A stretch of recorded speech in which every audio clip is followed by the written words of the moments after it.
Hey there guys, I'm back to another game review. Today we'll be taking a look at It Takes Two, a cooperative platformer action adventure from Hazelight Studios.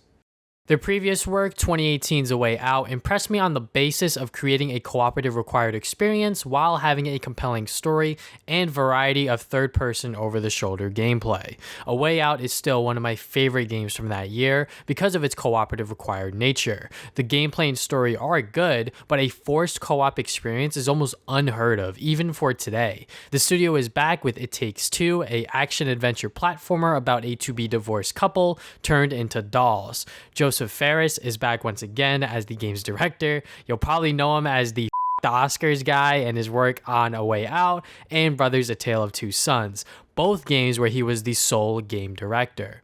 For this project, Hazelight Studios recruited a more experienced team in hopes of improving the gameplay concepts from A Way Out. Well, did the studio achieve that goal in It Takes Two?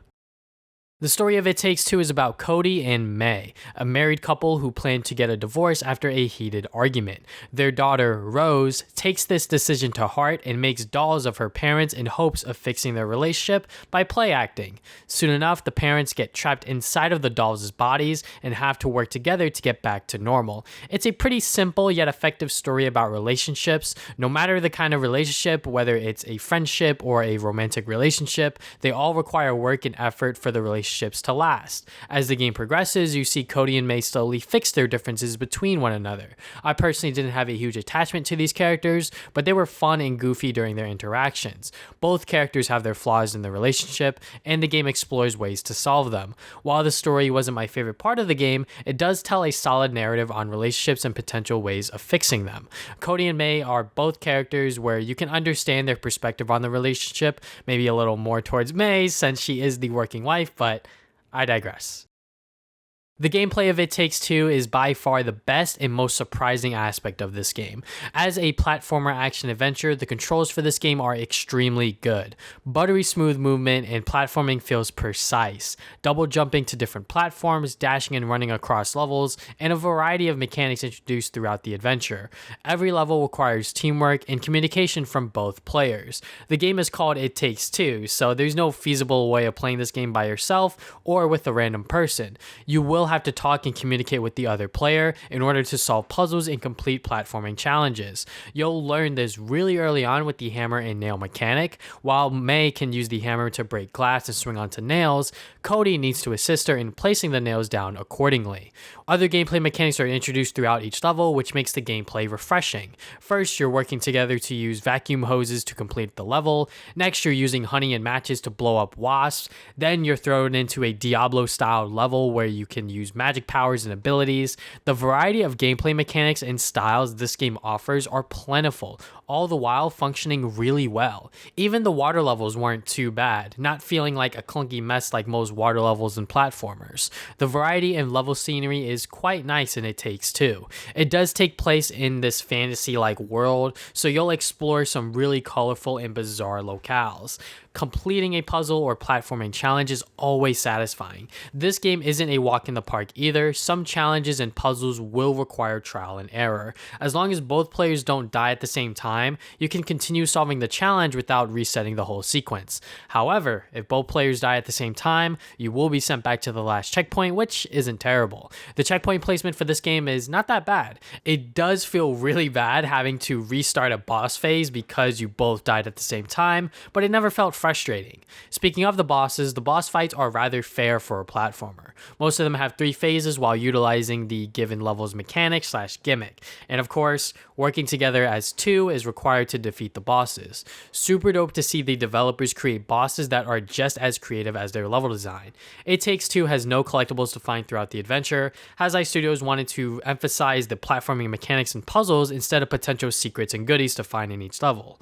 Personally, I like there being no collectibles because it did put the new mechanics and puzzles in the forefront of the gameplay.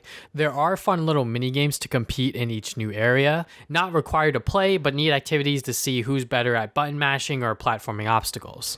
In short, the gameplay of It Takes Two is excellent for a platformer adventure. The controls are polished for platformer movement, the level design and bosses are fantastic while consistently introducing new mechanics, and the significance of this being a cooperative required experience should be noted. I've played so many platformers in my life, and never once did I play a co-op game like this.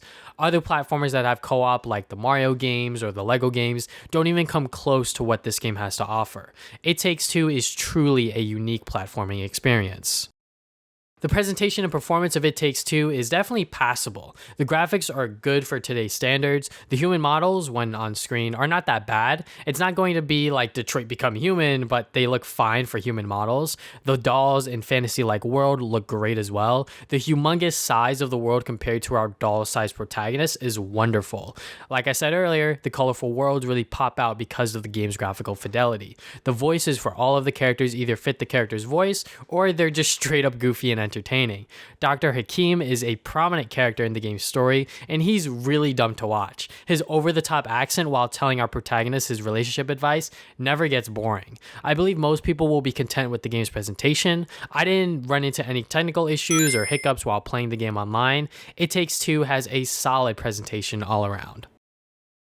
In conclusion, It Takes Two is by far my favorite game of 2021 so far. The story talking about relationships and how important they are is relevant for today, as the pandemic is unfortunately still going on worldwide. Relationships are more important than ever, and It Takes Two's story does a superb job demonstrating that. The gameplay surprised me due to its smooth movement, ingenious level design, and constant introduction of new mechanics. Presentation gets a passing grade overall and works well with the online play. The game's runtime is about 10 hours long, which is slightly longer than a Way Out 6-hour runtime, so you'll likely have to play this game in multiple sessions to complete it, which kind of worried me at first, but the game as a whole is well worth playing. Seriously, It Takes Two is a unique platforming experience that you do not want to miss.